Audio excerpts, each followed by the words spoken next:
بسم اللہ الرحمن الرحیم ورتل القرآن ترتیلا أنت تجویدا۔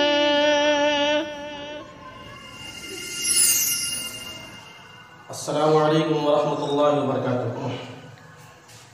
جی ناظرین کرام اور پیارے بچوں، آج ہم پڑھیں گے میم ساکن کے احکام۔ اس سے پہلے آپ نے پڑھا ہے نون ساکن اور تنوین کے احکام۔ نون ساکن اور تنوین کے احکام، نون ساکن اور تنوین سے 4 قاعدے بنتے ہیں: اظہار، ادغام، اقلاب اور اخفاء۔ اور میم ساکن سے 3 قاعدے بنتے ہیں۔ اسی کا نام تھوڑا بدل دیا گیا ہے، اخفاء، وہاں صرف اخفاء ہے، یہاں اخفاء شفوی۔ وہاں ادغام ہے نون ساکن اور تنوین میں، یا میم ساکن میں ادغام شفوی اور اظہار شفوی، یعنی سب میں شفوی لگا دیا گیا۔ ٹھیک ہے، تو میم ساکن سے 3 قاعدے بنتے ہیں۔ اس میں تنوین نہیں آتا، صرف میم ساکن۔ وہاں نون ساکن کے ساتھ تنوین بھی لگا ہوا تھا، یہاں صرف میم ساکن ہے، یہاں تنوین نہیں ہے۔ میم ساکن یعنی جس میم پہ جزم ہو اس کے بعد کون سا حرف آئے گا، کون سے قاعدے بنتے ہیں، وہ ہمیں سمجھنا ہے۔ صرف میم ساکن، پہلی چیز ہے کہ میم ساکن کے 3 احکام ہیں۔ ایک قاعدہ بنتا ہے اخفاء شفوی، دوسرا ادغام شفوی، تیسرا اظہار شفوی۔ ٹھیک ہے، تو پہلے ہمیں سمجھنا ہے کہ میم ساکن کے بعد اگر لفظ با آ جائے، میم ساکن، دیکھیے میم ساکن یہاں میم پہ جزم ہے، جس لفظ حرف پہ جزم ہو اس کو ساکن کہتے ہیں۔ میم پہ جزم ہے، میم ساکن کے بعد با آ رہا ہے، تو میم ساکن کے بعد اگر با آئے، اب با سے صرف بحث ہے، با پہ زبر ہے، زیر ہے، پیش ہے، یا با پہ جزم ہے، تشدید، اس سے کوئی فرق نہیں پڑتا ہے۔ میم ساکن کے بعد اگر با آ گیا ہے تو یہاں پہ ہوگا اخفاء شفوی۔ کیا ہوگا؟ اخفاء شفوی۔ اخفاء کہتے ہیں آواز کو ناک میں چھپانے کے لیے، کچھ دیر آواز چھپائیں گے ناک میں، ایک الف کی مقدار، جیسے کم بین، کم بین، کم بین۔ کیوں؟ میم ساکن کے بعد با آیا، لہذا یہاں پہ اخفاء شفوی ہوگا۔ سمجھ گئے؟ صرف یہاں اس میں تنوین کا قاعدہ نہیں ہوتا ہے۔